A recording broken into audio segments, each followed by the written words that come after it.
Keeping Vermont's forests healthy relies on each of us to do our part.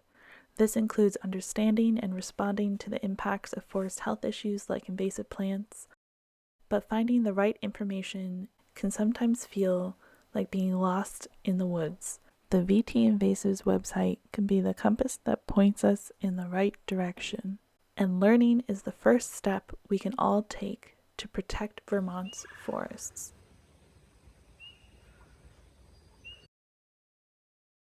Invasive plants are not native to where you found them growing and cause harm to things we value. They are a symptom of historic poor land use and introductions, and themselves are just a plant growing in the wrong place, reducing biodiversity, potentially leading to lost revenue and altered natural communities, and outcompeting native species like young hardwoods. Hi, thanks for joining me.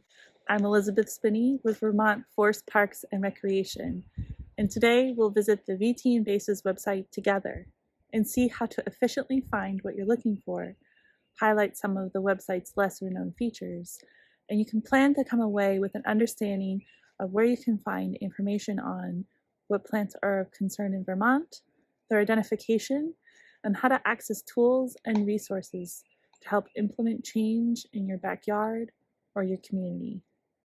Let's get started. Let's hop online and walk through navigating the vtinvasives.org website together.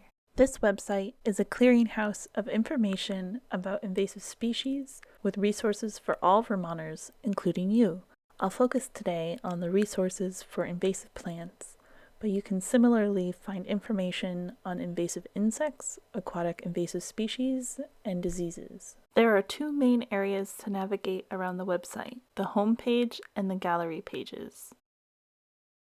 The home page has quick links to the gallery pages, information on the impacts of invasive species, how you can get involved through management, outreach, reporting, or volunteering, current news, the website newsletter, and who to contact.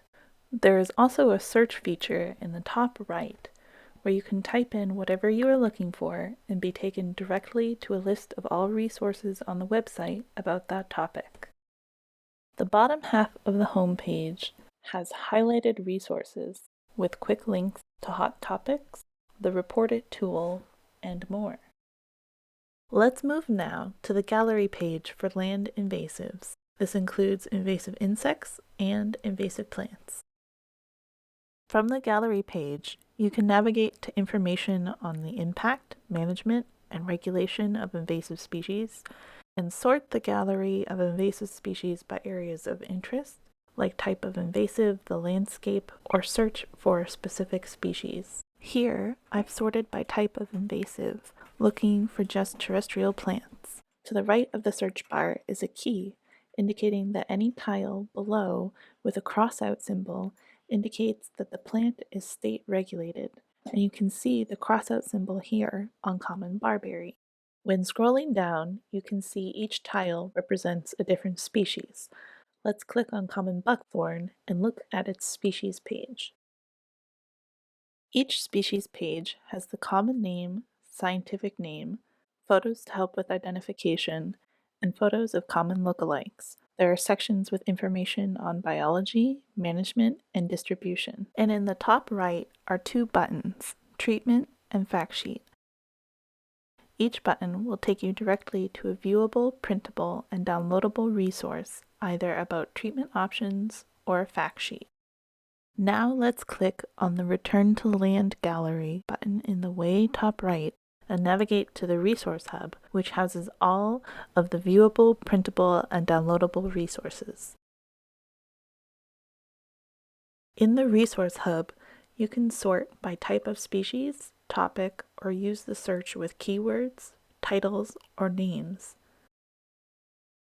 Here I've sorted the results by type, terrestrial plants, and by topic, resources for landowners and communities.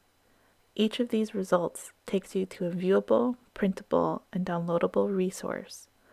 Let's look at the best management practices for roadside invasive plants resource. Click on the title and you'll be taken to the resource. Navigating back to the home page is as simple as clicking on the VT Invasives logo present at the top left of every page. Another important page of the website I'll walk you through is one you may already be familiar with if you are dealing with emerald ash borer in Vermont. It is the Report It tool, accessible across many pages of the website and easiest to find at the bottom of the home page. You can submit reports of aquatic invasive plants or animals, terrestrial or upland invasive plants, invasive insects, and tree diseases. To report an invasive terrestrial plant, click the button labeled Upland Plant. Review the information on the Report It page to make sure you report to the correct place through VT Invasives for early detection invasive plants or through iNaturalist for common invasive plants. There are resources available from that page to help you identify which type you might have. This is incredibly valuable for the work done in Vermont to manage for these species, and the time you take to confirm ID before reporting helps state scientists most efficiently use their time to track down new infestations. And finally, if you have any questions not answered by the website, you can contact any of the website's partner organization outreach coordinators. And while they may not have all the answers, they'll do their best to connect you with the information or people you need.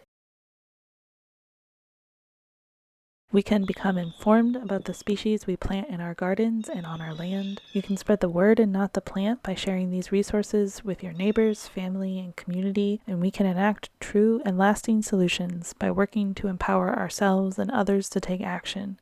These small steps all add up to us making a difference in Vermont.